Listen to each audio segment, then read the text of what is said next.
Nigel Scott was 40 years old. He had been married for 15 years to the one true love of his life, Gloria.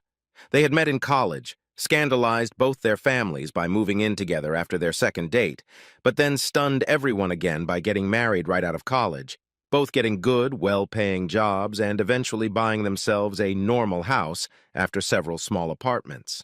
A 4-bedroom house with a garden front and back and a 2-car garage.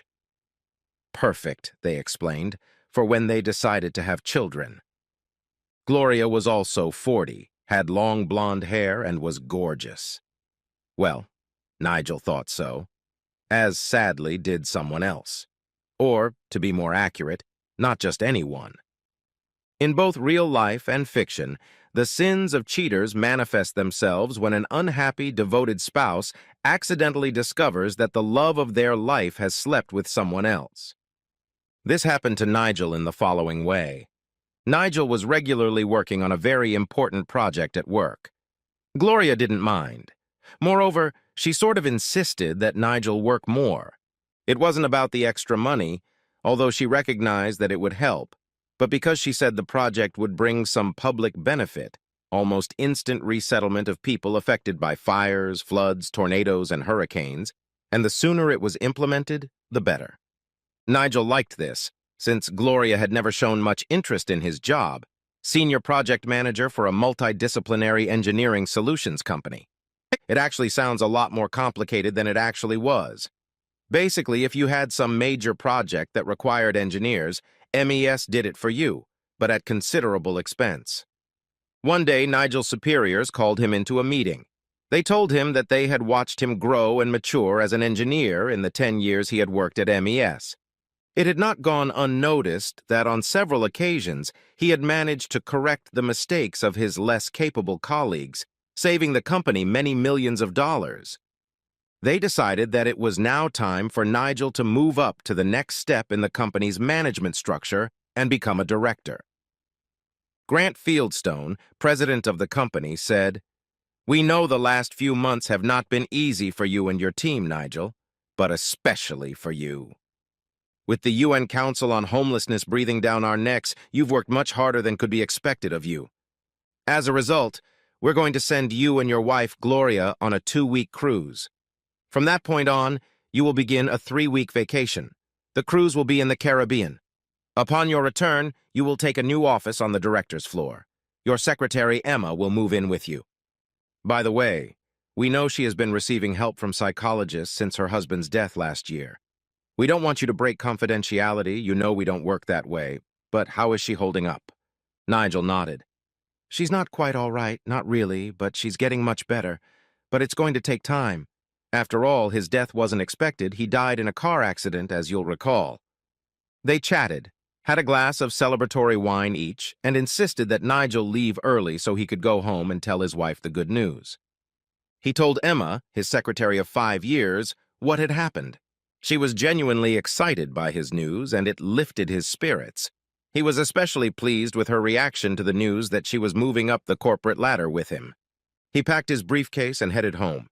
He noticed a car parked in the driveway. The car belonged to Gloria's best friend, Ruby Maxwell. Although he would have preferred to talk to Gloria alone, he wasn't embarrassed by the fact that Ruby was around.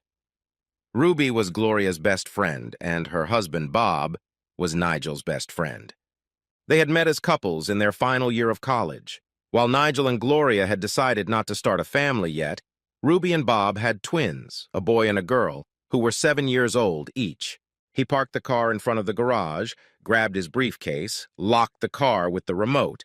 Nice upscale neighborhood, but itinerant car thieves salivate at such easy suburban profiteering, and walked in the front door. Turning into the living room, he discovered that his marriage had long since broken up, but no one had bothered to inform him.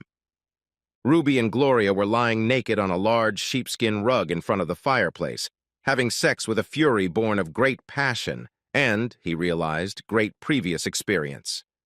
"What the hell are you two doing?" shouted Nigel. "Shit! Honey, it's not what you think!" Nigel looked down at them, eyes burning with the embers of rage. Really, a husband catches his wife having lesbian sex and it's not what he thinks it is? Damn, you really are a stupid cum bitch, Gloria. Gloria pulled away from Ruby. They both sat side by side on the carpet. Tears stood in Gloria's eyes.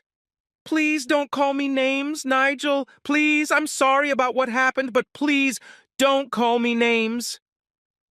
"Call me names?" Nigel said with an angry, sardonic tinge in his voice. "You haven't the slightest idea what I want to call you or what I'm going to call you." He shook his head. "Nigel," Ruby said, "it's not as if Gloria is cheating on you with a man. If she's with me, with another woman, it doesn't count as cheating, does it? After all, if it was considered cheating, I wouldn't be here with her, would I?" "No, you stupid whore," Nigel shouted. "That's not right. There was no get-out clause in the marriage vows. No leave all others except people of the same sex. Those vows, in my opinion, were unbreakable. Cast-iron guarantees of fidelity. Apparently only as far as I was concerned." Both women stood up and put on slacks and tops. "Didn't it turn you on when you saw us together?" Ruby asked uncertainly. "No," Nigel replied, a note of obvious frustration in his voice.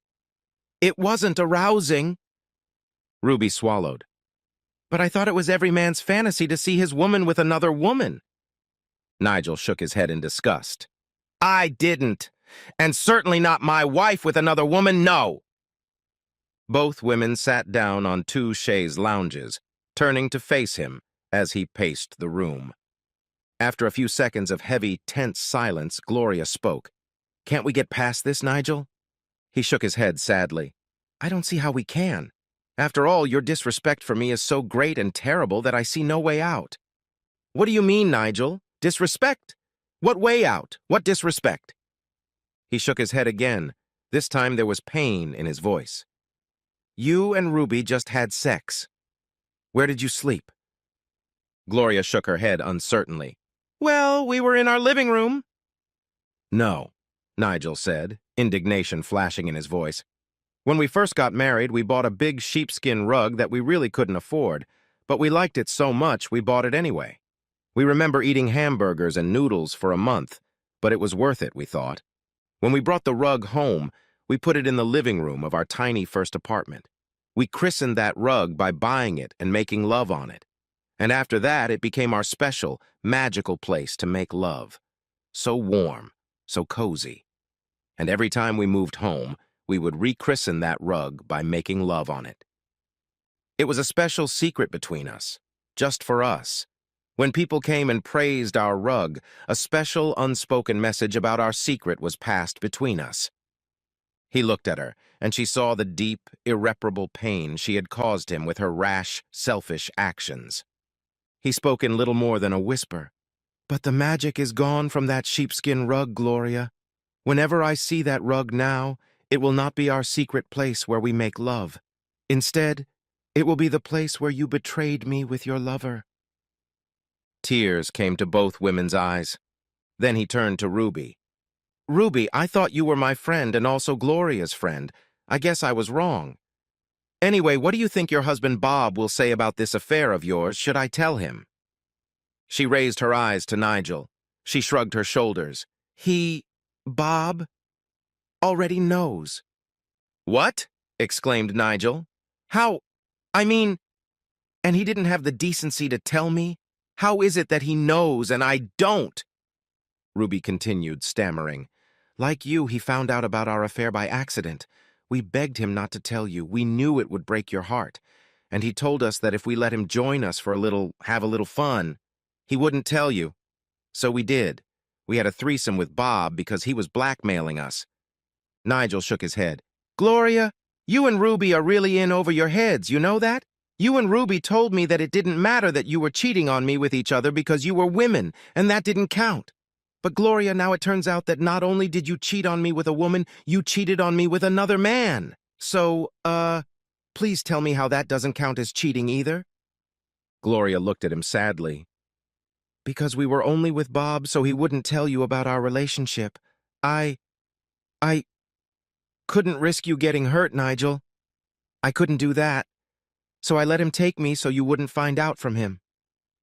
Nigel looked at them both.